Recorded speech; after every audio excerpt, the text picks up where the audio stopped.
go. I'm going to go ahead and get started. Yeah, go ahead. Would you like to? One of them.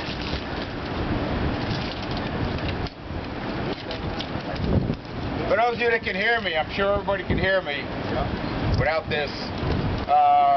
Just start off with a moment of silence, please.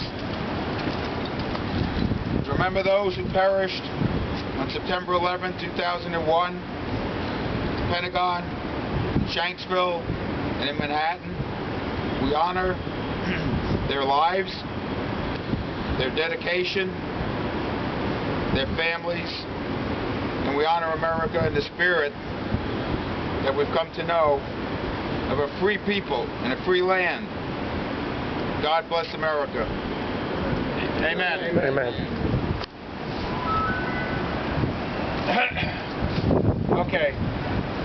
Most of you folks have been on the ride several times. You know I'm a survivor out of Tower 2. On 9/11, that morning, before they struck, just so you know, the mentality here in Manhattan, 9 to 5 work hour, you don't come to work until like 9 o'clock. They struck Tower 1. American 11 hit at 8:43 a.m. At 8:43, there was still a whole lot of folks that had not come to work yet. If they had struck Tower 1 after the time of, like say, 9 o'clock, they would have probably had maybe 10 to 20,000 people in there. If they struck at like 9:15, 9:30, everybody would have been at work. Same thing for Tower 2, where I was. Cantor Fitzgerald, pardon my back, I apologize. Cantor Fitzgerald lost about 700 employees that day. Why did they as a company lose so many people? Because they trade with Europe.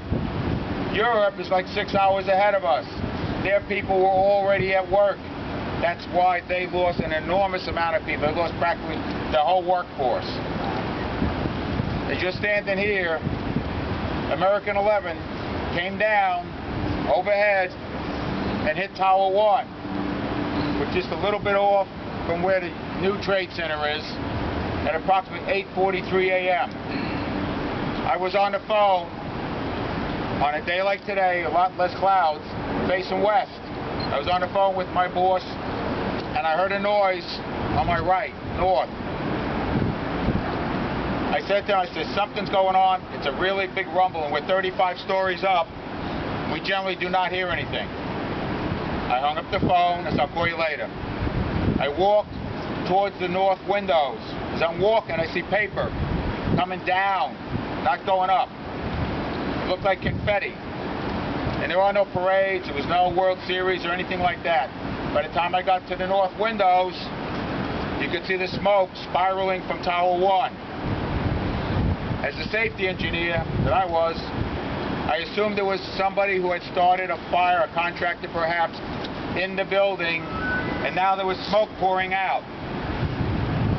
At that point, there were no announcements made.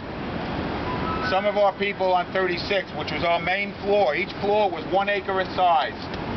We had a quarter of 35 that faced north and west. They came down, said, all right, we don't know what's going on. Let's evacuate. When you hear the word evacuate, what do? You go to the stairs. Unfortunately, we didn't have to do that because, for instance, 7 is on fire. If that building, the Millennium Hilton, is on fire, I can take an elevator down if I want to get out of the building. It's perfectly safe. Unfortunately, everybody said the word evacuate. Everybody went to the stairs from like 105 on down. People started at 105, started to walk. The people in Tower 1, anywhere below, I believe it was 88 to 93, anywhere above that, they never got out. American 11 hit the building almost dead on, went right into the core of the building. That's important. It went directly into the core, knocked out all the elevators and most of the stairways. At that time, we started to walk down because our people came down and said, let's leave, let's evacuate. So I gathered up my stuff. We started to go to the stairwell, started to walk down. We got about 3 flights down to maybe like 32. And at that point in Tower 2, there was one announcement. There's a fire condition in Tower 1. Tower 2 is secure. You may return to your office. The reason they said that is, again, Tower 1 was over there. FDNY, NYPD were trying to handle it. Tower 2 was fine. People had run out from 2, started walking across the plaza, and were literally getting hit by falling debris and falling bodies. People had started to jump from the windows at that time, and they were literally hitting people on the ground and killing them on the ground. Hearing that, I'm in a stairwell, there's a door. One of the guys I work with, Adam, was with me. I said, let's go out. We walked, the announcement came, we walked into somebody's office, walked through, got an elevator, went up to 36. I said to Adam, I'll see you later. I walked down to 35, got to my desk, picked up my phone, called my wife and said, hey, sweetheart, I'm back at my desk, and that's when United 175 hit the building. My wife was watching the television because my kids called her and said, hey, Mom, watch the television. At that point, the phone just cut off. And when United 175 hit the building, I never heard it coming, but it hit the building, it pushed it with the force, it recoiled, and it stopped. Now at that point I knew there was something wrong, something bad going on. So I grabbed my stuff and I started to walk back down again. That was 9:03 a.m. 1 was 8:43, Tower 2 was 9:03. I probably walked down and got out of there about 9:35 a.m. The building fell at 10:03. So I missed it by about a half an hour, which is pretty fortunate. And I also was not in the elevator at the time it hit. When United 175 hit Tower 2, it hit it on a corner. It weakened the external steel structure so much that Tower 2 fell first because it was more, I guess, more gravely injured than Tower 1 was.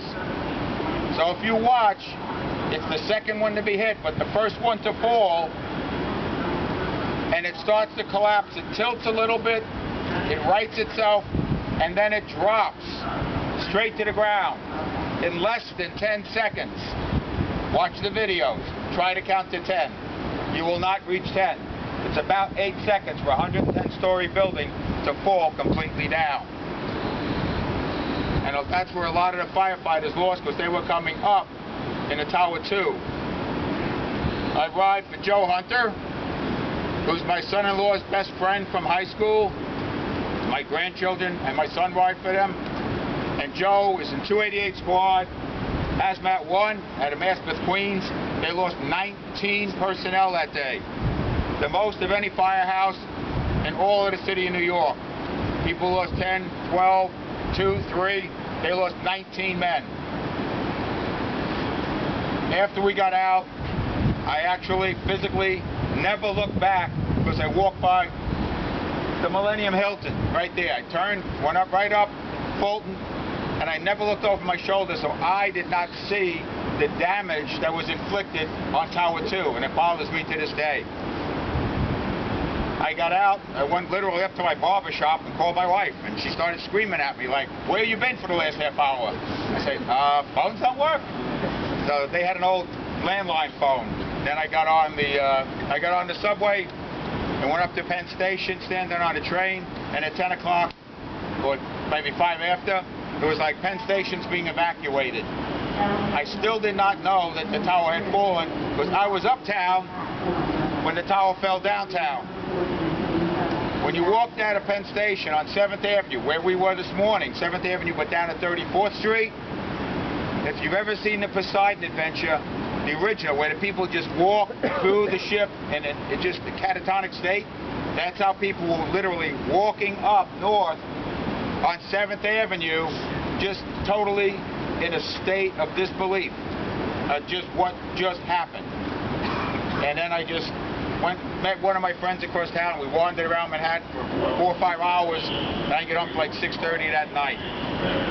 But it was a rough day for everyone involved. I lost personally a lot of friends that day. One person always used to say, "It is what it is, and move on." That was Larry Davidson. He worked for my company, when I worked for 8 years, 6 months before 9/11. He left and went to work for Aon at 104. If he was working for Frankel & Company that day, he'd be alive today. The fact that he changed jobs and he took his personnel in the stairway to start walking down, that's why he perished.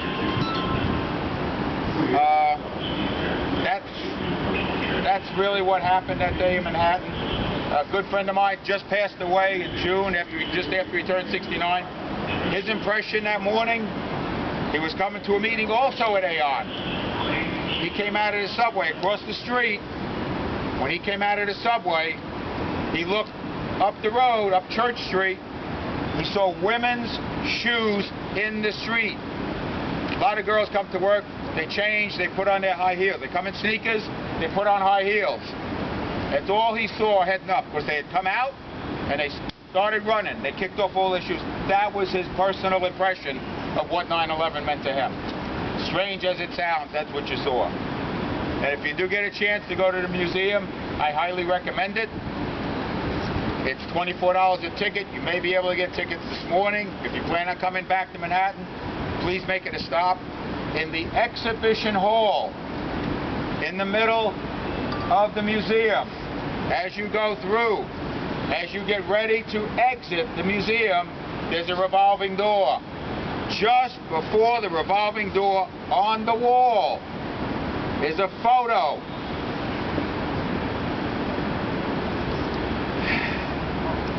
"9/11 ride, 10th anniversary, going through Shanksville. We're in the museum."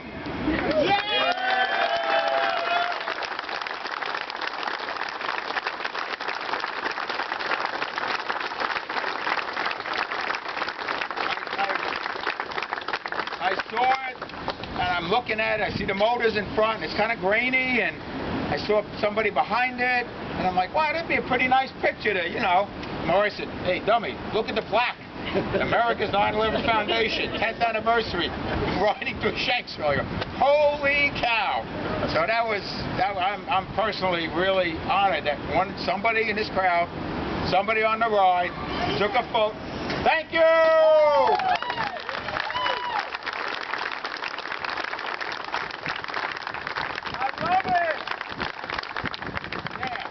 Now I got goosebumps. Yeah, but that is really pretty cool. But I personally, I like the museum.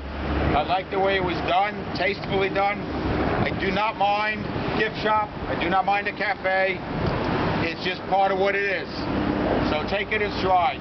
This morning, all my motor officers, which I owe a very deep sense of gratitude for getting us on this ride very safely, I'd like to honor them.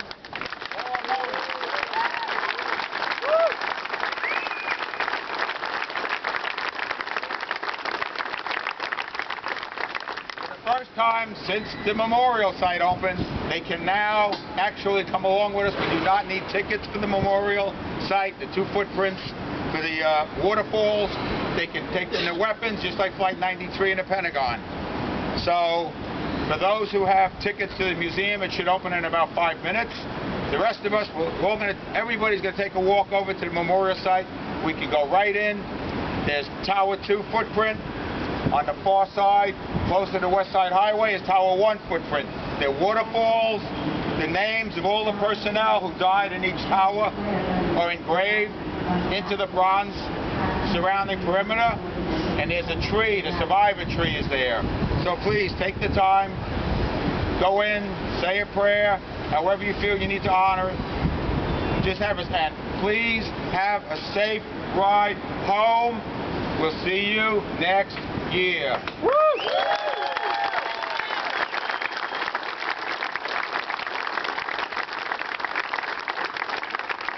Now I need my son to get me down. Airborne. Thank you. Let's take a walk.